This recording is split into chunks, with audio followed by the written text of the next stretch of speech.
নমস্কার সবাইকে। আমি এই যে শুটকি মাছ দিয়ে ভাত খাচ্ছি, আর আজকে রাত্রেবেলা করেছিলাম শুটকি মাছ।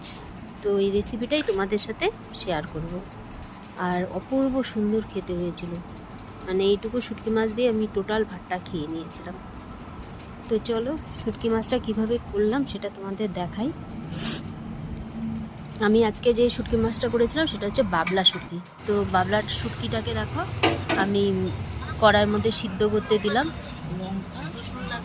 লঙ্কা তো আমার শাশুড়িমা কেটে দিচ্ছিল। তো এই যে পেঁয়াজ, এই রসুন আর এই লঙ্কা, কাঁচা লঙ্কা, এগুলো কেটে ধুয়ে নিয়েছি।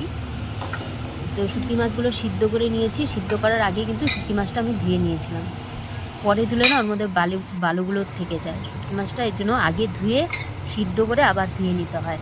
তো কড়াইয়ের মধ্যে তেল দিয়ে দিলাম। দেখো তেল দেওয়ার পরে তেলটা একটু গরম হলে তারপরে এখানে আমি প্রথমে রসুনগুলো দিয়ে দেবো। কাঁচা রসুন যেগুলো ছুলে দিয়েছিল আমার শাশুড়ি মা, সেটাকে আমি প্রথমে আমি গিয়ে শুটকি মাছগুলো ভেজে নিচ্ছি।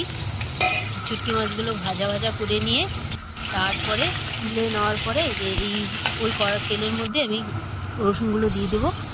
রসুনগুলো দিয়ে দিলাম। রসুনগুলো একটু নাড়িয়ে চাড়িয়ে নেব।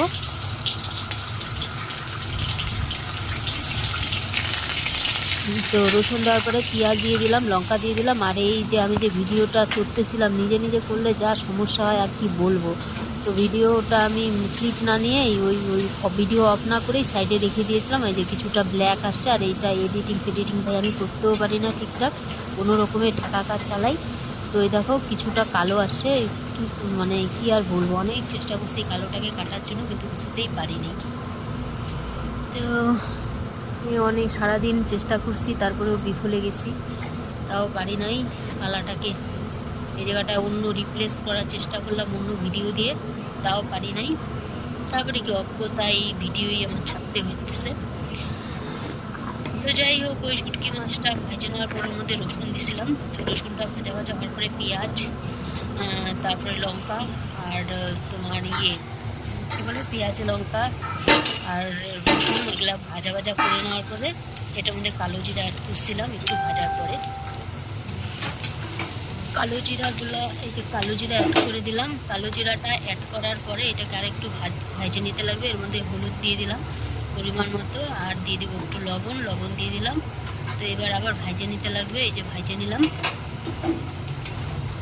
ভাজাটা হয়ে যাওয়ার পরে তারপরে এখানে আবার শুটকি মাছটা অ্যাড করবো। আর টমেটো ছিল না দেখে আমি টমেটোটা দিতে পারি নাই। এই যে শুটকি মাছগুলো, ভাজা শুটকি মাছ, সেটা অ্যাড করে দিলাম। অ্যাড করার পরে আবার নাড়াচাড়া করবো। নাড়াচাড়া করে তারপরে কিছুক্ষণ ভেজে নিব। ভাজা ভাজা হয়ে গেছে। তো তেলটা মাঝখানে রেখে সাইডে উঠিয়ে নিয়েছিলাম। এবার দেখো মিক্সিতে দিয়ে দিয়েছিলাম। এই যে বাটা হয়ে গেছে। কাটার পরে এই যে ফাইনাল আমার শুটকি মাছের তরকারি। আর একটু লাস্টে আমি চিনি দিয়েছিলাম, যেটা আমি ভিডিও উঠাইতে ভুলে গেছি। তো যাই হোক, লাস্টে অল্প কয়েক দানা চিনি দিয়ে দেবো।